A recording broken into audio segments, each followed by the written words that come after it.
Rev up your engines!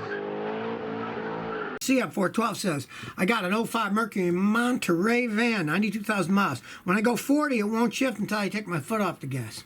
Okay, well, your transmission's wearing out. That's what happens. I see that all the time in customers' cars over the years. They all pretty much work the same way. If you're driving and it won't shift, and then you take your foot off the gas and it shifts, it means the transmission is starting to go out. The old Mercedes were the worst. Those old 300Ds, man, they could get really bad.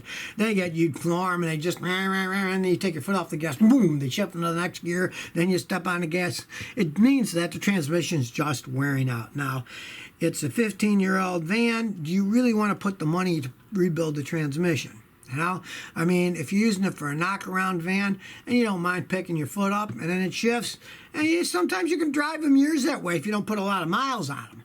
But if you want to keep it, you're going to have to rebuild that transmission. It's relatively expensive. It's going to cost you many thousands of dollars. You got to decide, do you want to spend that kind of money or not? Rollin says, my car idles poorly after I change the battery. I reset the ECU by taking the battery cable off, putting it back on. Now, it depends on which vehicle you have. Some cars, when you replace the battery, it has to do an idle relearn process on a fancy scan tool. I'm a mechanic. I got the $5,000 scan tool. I can hook it up. Takes about 20, 30 minutes on some cars like Nissan. Then they idle normal. But a lot of cars will learn how to idle while you just drive them. So if it's idling low now, just drive it around for 2 or 3 days. Odds are it's going to go back to normal. I see that all the time, like in Toyota Camrys. If I change a battery, the idle port, I just tell the customer, it's idling port because we had to change the battery. It's got to relearn, but it'll relearn. And as you drive it, it relearns itself. So pray that yours is one that will just relearn it. Drive it around, it goes back to normal. Then you can thank Scotty for saving you money from trying to buy stuff that you don't need. Joseph Brand, I'm about to be a senior in high school. My dad said I can have his 96 Ford Explorer, but it needs a lot of work, transmission and stuff. Don't take it then. Serious transmission and work on that thing's going to cost you thousands of dollars. And it's a 96 Explorer. You can't just say, oh, go try a used one from a junkyard. The thing is 24 years old. You get a used 24-year-old transmission, odds are it's garbage because those are garbage transmissions anyways.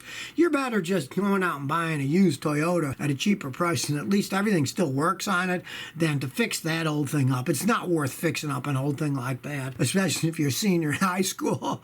You know, you probably don't have that much money to throw into stuff. And I just go get a decent used Toyota or a Honda instead rather than put money into that old Explorer. Anyways, in 96, we used to call those things Ford Exploders because they broke down all the time. Oscar Woodward. Scotty, is there any way to extend the life of an automatic transmission or reduce any costs? Well, of course there is. They tell you it's a lifetime fluid in some of the new cars. Bunch of nonsense. My own cars, I'll change the fluid. If it's synthetic fluid, I'll change it every 60,000 miles. If it's non-synthetic fluid, I'll change it every 30,000 miles. And of course, if you baby an automatic transmission, it can last a long time. I'll give you a perfect example. I had a customer years ago. She brought her husband's car over, and it was a Buick with a V6 front-wheel drive engine, automatic transmission. And I noticed, see all these new parts under the hood. And it still didn't run right. Well, I told him it was a transmission. So I said, take it to Shine Transmission. Guy I knew, he's retired now. Back then he was still going. And they did. And he said the same thing. Of course it was a transmission. Not only had 16,000 miles on it, but this guy drove like a maniac. And he just burnt the transmission out. Same exact Buick with the same V6 engine and transmission. I had an older customer. He owned one. He had 140,000 miles on it and it still worked fine. So, baby him. That's the main thing to make automatic transmissions last. Orange Oratory. Scotty, what's the best type of supercar you can recommend? One that somebody else paid for. I'd have to say, the only supercar that I'd recommend would be the Acura NSX because it's a Honda product. They generally are really reliable. But if you don't want to get one, get an older one. They weren't all that expensive way back. They held their values, but way back in the day, they were like $50,000, $60,000. The new ones are like $150,000 up. A few months ago, they only sold 7 of them in the whole United States, and in the entire year of 2018, they sold 170 of them. So what's that, like, 11 a month or something? They don't sell that many of those things.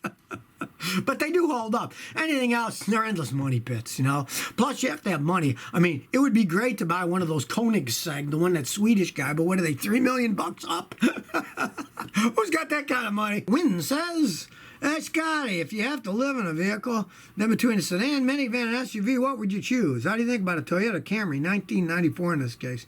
Well, I'm not going to live in a Toyota Camry, even if it's a four-door. It's not enough room for me. You get a minivan if you want to live in it. I've got some customers that are artists and stuff, and they have like Toyota Sienna minivans. They buy old ones cheap, and they drive them all over the Southwest, sleep in the desert. They've got some space to them, and you can build them out. I even had one customer who just got one of those Ford Transit vans, a used one with a diesel engine, and he was converting it to live in it. He was going to go around the United States for a year. Get something at least there's enough room. Don't try it in a car. There's not enough space in this thing. I have a 92. The blower motor on my 98 Honda CR-V only works on high, and the AC compressor stopped working too. You want to pray it's just your blower motor resistor assembly. Everything today on cars is computerized, so a lot of the stuff goes through the blower motor resistor, and if you only work on one speed, that usually means that the resistor assembly is shot. And they're simple. Just go to any auto parts store, buy one. They'll show you where it is and unplugs, and you plug a new one in and it should fix it. Now, if it doesn't fix it and only works on high, then it can be the switch. The switch can break so that it only has a contact on high and the other ones are broken, but it is a Honda. And you know how many switches I've changed on Hondas? None. I've never had to change one. I've never seen one break on one. I see them break all the time on Fords and Chevys, but not on a Honda. Jerome H., I'm thinking about getting a 90s Toyota Land Cruiser 4x4. Those things were solid built. They were built like tanks. The only problem with them is they're tremendous gas hogs. Tremendous. They're big, giant 4x4s with a huge engine inside. They just suck the gas down, especially in town. I mean, and if you want to go even earlier, I had customers that had on there 10, 15 years older than those. We had a customer with one, it even had a standard transmission. The guy was getting 6 miles a gallon in town on that thing. They're well built if you want a big vehicle like that, and let's say it's a toy, and you're going to take it off-road and stuff. Go ahead, you can still get parts and everything for them. Just realize that they are tremendous gas hogs. Sammy T says, hey, Scotty, I got an '02 Toyota Corolla. I use synthetic oil from new. So far, no burning sludge at 100,000 miles. Will it eventually develop? Not really, not if you keep changing. I mean, eventually everything wears out. That is a fact. My 94 Toyota Celica is a very similar engine. It's got 240,000 miles, and it'll burn about half a quart of oil every 3,000 miles. So I don't add any. When it's time to change it, I change it. Eventually, everything does wear out. That's just a fact. But if yours doesn't burn it yet, just keep doing what you're doing and see how long it lasts. You never know. Even I'll wear out one day and there won't be any Scotty left. So if you never want to miss another one of my new car repair videos, remember to ring that bell.